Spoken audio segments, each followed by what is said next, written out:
Já voltamos. E a gente está vendo por todo lado essas notícias, né, das chuvas fortes e, infelizmente, também dos acidentes. O que é que está acontecendo, hein?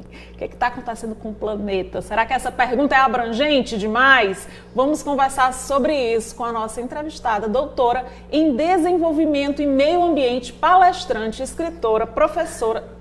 várias coisas, viu? Estamos aqui com a professora Magda Maia. Muito obrigada pela sua vinda aqui. Eu estou me sentindo assim, emocionada. Eu que agradeço pelo convite. É muito importante todo o espaço para a gente falar sobre esse tema.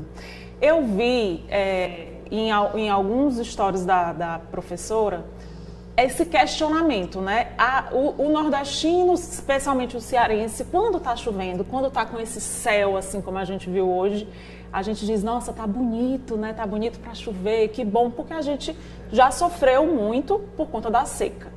Só que, ao mesmo tempo, agora a gente também vê desastre, casas alagadas, famílias perdendo tudo que tem por conta das chuvas. E aí o que era bom parece que está se tornando ruim, a gente torce para não chover.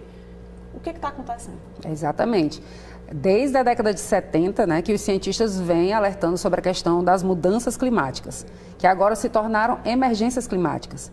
Então, esses eventos, eles vão começar a inverter mesmo toda a lógica do que a gente entende sobre o meio ambiente. Então, o nosso bonito para chover, infelizmente, em determinadas áreas, a tendência é não ser mais tão bonito assim, né? A gente começar a ter a dimensão do risco.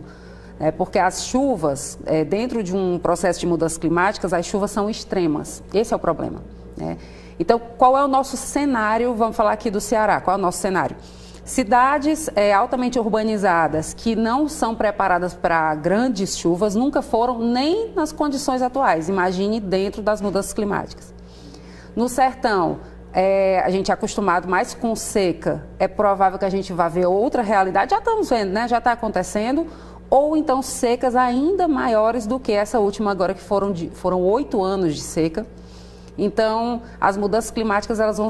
tanto que hoje nem se fala mais o termo mudanças climáticas, né? Porque já realmente são emergências climáticas. E daqui para frente a gente vai precisar fazer planos de contingência, tentar educar a população para entender que esse cenário mudou, para a gente poder reagir. E não é só a população, educar também os gestores. Os professores precisam preparar isso de alguma maneira, as pessoas que estão se formando, as matrizes curriculares, por exemplo, nas universidades, vão ter que incorporar isso em absolutamente todos os cursos, porque o que a gente está vivendo agora é uma super incerteza climática.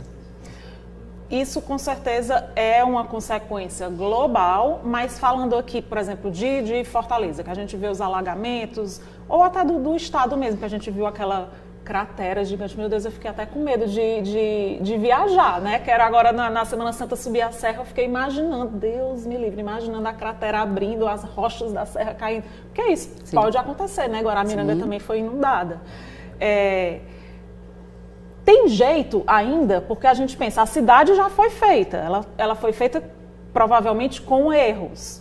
Sim. E a gente não vai destruir para fazer de novo. Tem solução?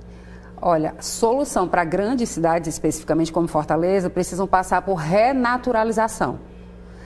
Não é que a gente vá destruir a cidade, de fato, mas onde for possível a gente vai ter sim que reabrir, renaturalizar lagoas, renaturalizar rios. Rios que foram canalizados vão precisar voltar a ser rios, isso é possível, isso já está sendo feito no mundo. Porque, vamos citar o exemplo clássico de Fortaleza, que é a Avenida Heráclito Graça, né? Hoje em dia, há anos atrás eu fiz uma postagem... Virou até, assim, tem até memes, né? Porque viralizou na época, inclusive foi uma das frases que eu soltei na internet na época, e todo mundo ficou sabendo, né? Eu disse assim, não é a Avenida Heráclito Graça que alaga quando chove, é o Riacho Pajeú que volta a correr no seu curso, né? Então ali é o Riacho Pajeú. Tá? E vai continuar sendo, porque não é porque os humanos alteraram, não é porque asfaltaram, que a natureza vai dizer assim, não, aqui não é mais rio, não vou mais passar, né? Ali vai continuar tendo, né, um aporte de água para aquela área. Então, qual é a solução? Sim, renaturalizar. Sim, pensar em reconstruir a avenida em outro lugar, ou então uma obra de drenagem, certo? Que não seja pontual. Ela vai precisar ser feita dentro de uma avaliação sistêmica, porque o riacho tem seus afluentes, porque, né, onde que está sendo os pontos de interrupção para poder fazer o trabalho.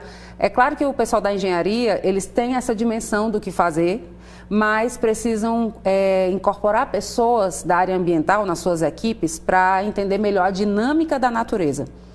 Porque, infelizmente, isso é um problema global. A engenharia sempre acha que pode fazer tudo, mas a natureza ela tem uma dinâmica própria que precisa ser melhor entendida e apropriada para que a gente fique mais seguro, né? Só finalizando esse ponto, a gente tem uma cultura de avaliação de impacto ambiental, mas a gente tem uma baixíssima cultura ou nenhuma de avaliação de risco ambiental.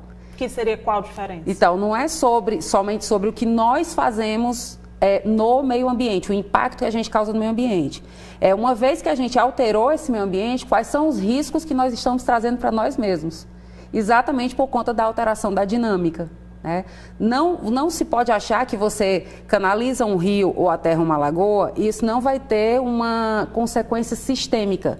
Necessariamente vão acontecer coisas, não é só em outro ponto, são vários pontos que vão ser alterados por conta daquela primeira intervenção. Porque podem, simplificando, assim, no meu falar não especialista, você tira umas árvores de um canto e aí, pronto, desmatou aqui, lá bem longe eu posso plantar outra e está tudo bem. Mas aquele desmatamento ali vai gerar também um risco para toda a sociedade depois. Isso. E no caso, né, de árvore especificamente, gera um risco global.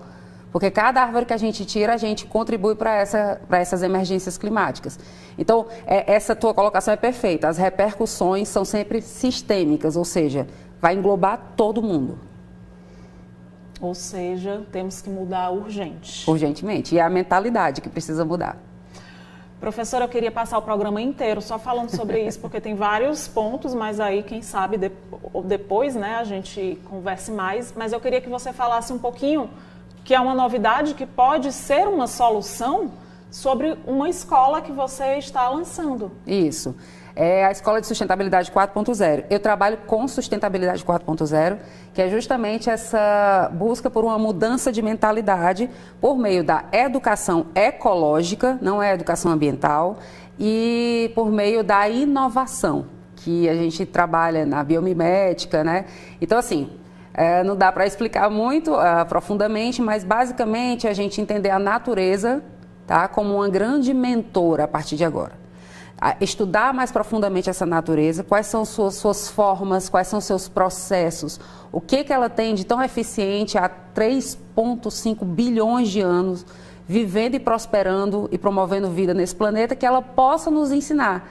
Né? Porque a partir de agora a gente vai ter que ter algumas características que a natureza tem que a gente vai ter que incorporar para a vida da gente, que é resiliência, adaptação, equilíbrio e eficiência. Então, na Escola de Sustentabilidade, a ideia é trazer cursos para adultos para que eles possam intervir, seja com consultoria, seja como professores em sala de aula, de uma maneira, dentro de uma mentalidade ecológica. Porque assim a gente pode criar um processo, né, de mudança mesmo, em sala de aula e tudo. Mas você falou que eu achei interessante, que não é só para especialistas, professores. Não. Os pais que querem aprender a educar os filhos também serão beneficiados. Exatamente. Quem quis, por exemplo, um pai que está perdido sobre como educar os filhos dentro desse cenário de mudanças climáticas, de adaptação, pode fazer um curso para entender, né, essa lógica, porque a nossa mentalidade ela foi toda moldada num pensamento econômico, né? E nós somos seres ecológicos, a gente precisa aprender definitivamente a conviver com o nosso planeta, porque quem está em risco somos nós. E aí a gente pega mais informações onde? Eu tenho o meu site, né, que é www.magdamaia.com.br. Lá tem acesso a tudo, inclusive as minhas redes sociais, o site da escola. Então, a partir do meu site dá para acessar tudo que vocês precisarem saber a respeito. E o Instagram também é bombástico. Tem muitas informações no Instagram também. Magda Maia, não é Magda isso? Maia com Y e um underlinezinho no final. Acha fácil. Sim, sim. Obrigada, professora. Não vá embora que eu vou só chamar o intervalo. Tá ótimo. Obrigada também.